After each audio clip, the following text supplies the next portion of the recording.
There is a phrase that is carved into the marble at the Supreme Court, and it says equal justice under the law. Equal justice under the law.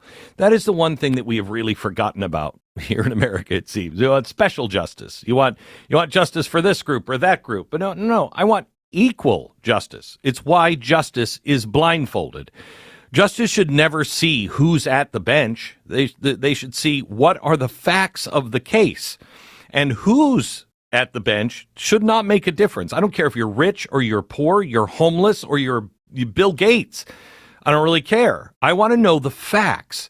And then we judge that not looking at the person. That's the closest we can come to perfect justice. And the more we take that blindfold off of justice, the more corrupt justice becomes. And we know this because that's why if you were black back in the day, you couldn't get a fair hearing. You couldn't get a fair trial because justice wasn't blindfolded. Okay? That's why it's up on the Supreme Court. Equal justice under the law. And it's not a suggestion. It's not a slogan. It is the beating heart of the American experiment. You know, no man, no movement, no institution, no creed stands above the law. Now, the reason why I bring this up is because last week I was at a Turning Point event in North Dakota, and I said all the way through, I hate these questions and answers things because I hate conflict, and I also don't believe anybody is doing anything other than trying to win. When you're in a crowd, somebody is trying to win. I don't play that game. I don't like that game. I like honest questioning. And you also have to have a debate where you can talk about subtle things. You know, you have to be able to look at things. Not everything is black and white. There is right and wrong. Yes. But now how do we get there? For instance, yesterday I talked to you about AI. Earlier, it seems like last week already. Earlier in hour number 1 of the podcast, I was talking to you about AI. And I don't know the right answer on that yet. We have to have that debate.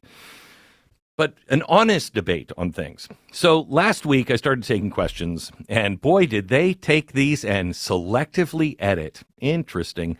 But I was asked, Glenn, how come AIPAC, that's the American Israel Public Affairs Committee, how come they don't register as a foreign agent under FARA, the Foreign Agents Registration Act? Well, I know that Hunter Biden was supposed to, register under that, or was he? Now, I said at the time, I don't know anything about it. I haven't looked into that, but I will do my homework on it because I want to know. And my guess is if they don't, then there's something wrong with our law. Okay, either they're getting special favors that they shouldn't, or many people are getting special favors and they shouldn't. Everyone should have to obey the law and equal treatment. Justice is blind. Okay, so let me tell you now. I went home. I did my homework. Let me tell you what I found on AIPAC. First of all, it is bigger than AIPAC, much bigger. It is a mirror held up to an uneven application of American law. Let me tell you what FARA is supposed to do. It was passed in 1938 to stop the Nazi propaganda. There were lots of Nazis here in America. And it requires anyone that is working on behalf of a foreign government to register as a foreign agent. Seems simple, but is it? It requires transparency and accountability, but here's where it gets murky in the law. AIPAC is an American lobbying organization registered under the Lobbying Disclosure Act, not FARA, because it's funded and run by American citizens, not a foreign government. Now, that's the legal line. Now, I don't agree with this, but that's the legal line. But AIPAC is not the only one running this. So why are we only hearing about the Jews controlling the government and AIPAC doing it when they're not the only one? Did you know the National Iranian American Council, the Armenian Assembly of America, the Turkish Heritage Organization, even Saudi Arabia's Aramco, their subsidiary Motiva, operate under exactly the same? You want Saudi Arabia and Aramco? Why are they not paying it? Why are they not registered under FARA? Now, some people will defend this because they say These are groups of diaspora. They are U.S.-based subsidiaries. They have domestic roots, etc. I don't buy any of that bullcrap. I mean, that's me. I mean, we can argue it, but I don't agree with it. Because I think it is a really dangerous loophole that allows quiet foreign money to come in and influence and hide behind a U.S. address. But here's where it gets serious. This is not just a legal issue. This is about truth. When you and I, or anyone else, begin selecting only the facts that make our point while ignoring those that don't, we stop doing research and we start doing propaganda. If you've listened to voices that pick and choose data to inflame your anger, you have to start asking yourself this question: is my source being honest? I ask you all the time, do your own homework. I'm the guy, I think, who popularized that with the youth now. Do your own homework. Don't take my word for it. Do your own homework. But that requires that you do homework on all fronts. You ask honest questions. Am I wrong? Is this wrong? I want to read the opposite side, and I want to see what's credible on both sides and bring it together. For example, once you learn that the Iranians, Cubans, Saudis, Armenians, and Turks all have the same objection, yet it's only the Jewish organization that is accused of secretly controlling Washington, do you see a disturbing pattern here? Because the argument starts to sound less like a legal concern and more like something far older and darker. And that was my point. I said, look, you don't have to agree with Israel. I don't want to fight their wars. I don't want to do anything. I support them in their right to defend themselves as they see fit. Okay? I don't support anything like genocide. I don't believe they're doing genocide. I do believe Hamas is. And I do believe you can make a very, very clear case that Hamas, Hezbollah, Iran are evil. And I said, look, you don't have to accept Israel, and you don't have to accept Hamas. You can say nobody's a good guy in this. But when you look at things like AIPAC, if there's more, and this is what I said, if it's about something legal, then we have to correct that, and the argument would be over. I could say what I'm saying today and say, look, we should have listened to Tom Cotton. He introduced legislation on this. All of this has to stop. So let's do that. Why are we dividing ourselves on an ancient, Jews control the world thing when that's not even true about AIPAC? Okay? Because everybody else is doing it too. The problem isn't Judaism. It's not Islam. It's not any one nation.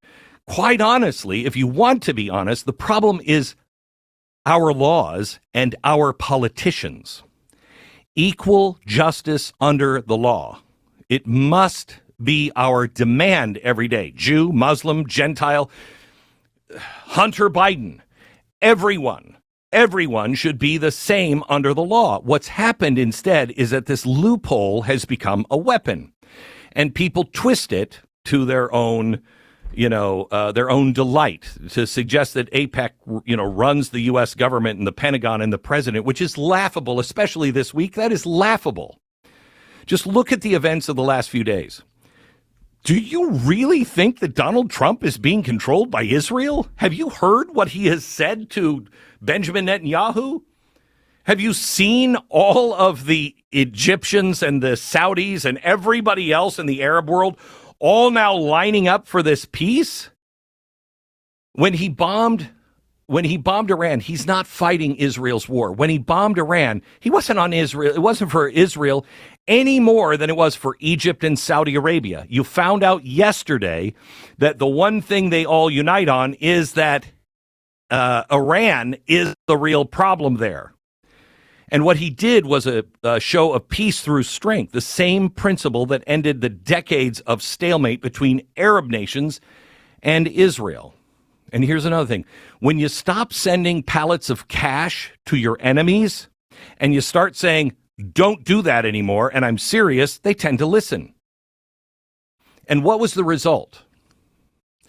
You could speculate, and I worried at the time. I said it on the air. I'm worried that this could escalate things, but it didn't. So what is the result? The result was not an endless war where we're over fighting, in the Middle East. I don't want that. Neither do you. The result was true Arab-Israeli peace, the first chance of true peace in a millennia. And now he's taken that credibility of saying, look, I'll be tough on the Arabs. I'll be tough on the Iranians. I'll be tough on the Jews. I'll be tough on Hamas. However, I will say, Hamas, you do these things, and I'm with you. He yesterday invited Iran into the League of Nations.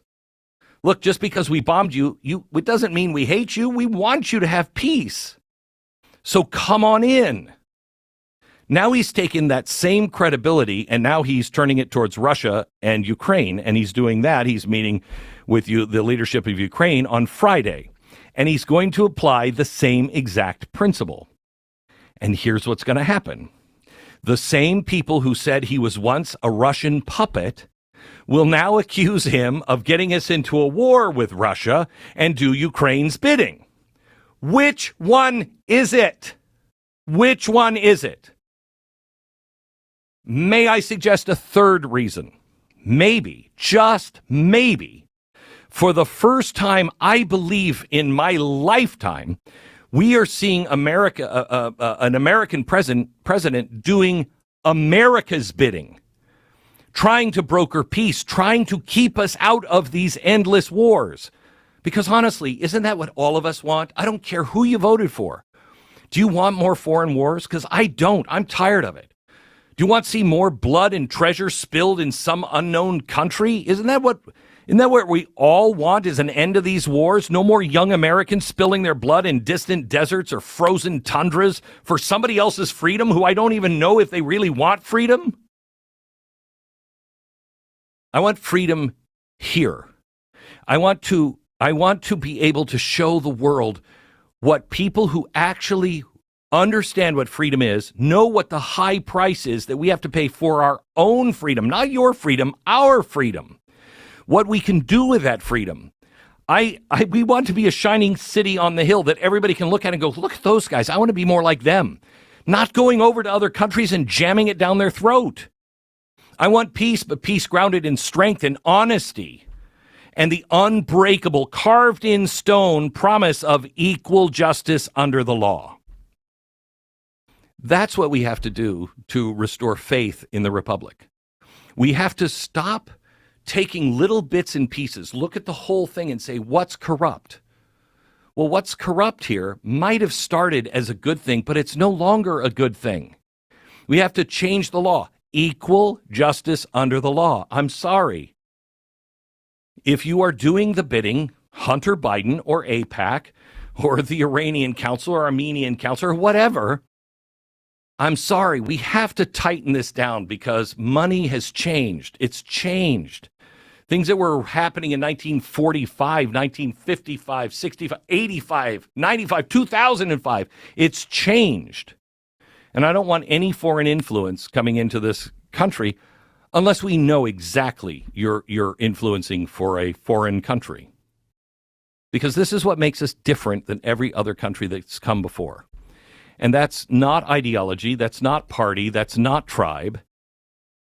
That's how we have to define America again if we're going to survive. So you may not like it. Sorry, but you asked me to do my own homework on AIPAC. There it is.